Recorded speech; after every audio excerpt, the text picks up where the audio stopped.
Hello. Ano daw? Hello, this is the LA Syndrome. Hello pala. Ayun, ito ang first edition ng aking first video vlog ever. Kailangan ba maging masaya ako pang yun? Pwede namang hindi, diba? Ay, basta! At ang tawag sa vlog na to ay The Vlog. Corny, pero yun talaga yung naisip ko na title. Sorry lang At dito sa vlog na to, magta-try ako na mag-speak ng Tagalog kahit hindi ko kaya mag-speak ng straight na Tagalog. Katulad nito, nagtataglish na naman ako. Hirap na hirap talaga akong mag-usap or magsalita ng Tagalog na dire-diretso. Kaya subaybayan nyo ako na matuto magsalita ng Tagalog na patuloy-tuloy.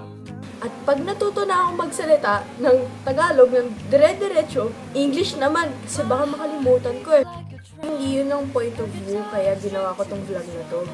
Kaya ako ginawa tong vlog na to is para makilala ako. Hindi talaga yun. Well, aside from that, meron diba? Kaya ako ginawa tong vlog na to is para, mag-enjoy at makita ng ibang mga tao ang mga bagay na, syempre, na-appreciate ko at hindi na-appreciate ng ibang tao. Usually kasi, ibang perspective ng tao, hindi nila nakikita ang mga magagandang bagay na simple lang. At syempre, yung mga side ng ibang tao na hindi rin na ipapahayag hindi nila na ipapahayag. Katulad ng mga side ng mga single. Side na nasasakdal at nasasaktan. Side ng mga emo. Side ng mga cosplayer na yung tinatawag na Myrtle. Bakit kaya? Please, huwag niyo sasabihin na porket cosplayer, Myrtle agad. Siyempre, iba din kami, no? Baka pwedeng Alodia na lang. Mas kilala nila si Myrtle, Ano pa pipiliin ka? Si Myrtle o si Alodia? Ay, siyempre. Si Alodia. Anyways, basta, ayun, I made my point. Basta, abangan nyo na lang mga updates ko sa mga susunod na topics ko kasi nag-iisip pa ako ng topic na pwede kong pag-usapan sa pangalawa kong vlog. Kumbaga, umpisa pa lang to at introduction to.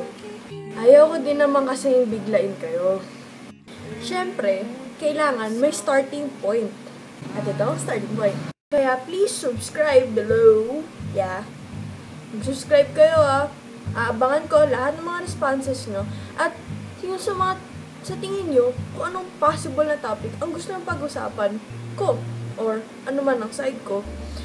Syempre, kung mamalasin ako at magugustuhan ko yung mga pinapa-request nyo like mag-cover, sumayaw, magsayaw, please, mag-solve ng math equation, parang imposibleng gawin ko yun. Pero dahil mahal ko kayo, gagawin ko!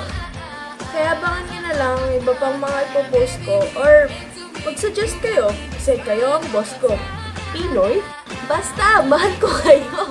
Kaya hanggang sa susunod muli. Kaya subay.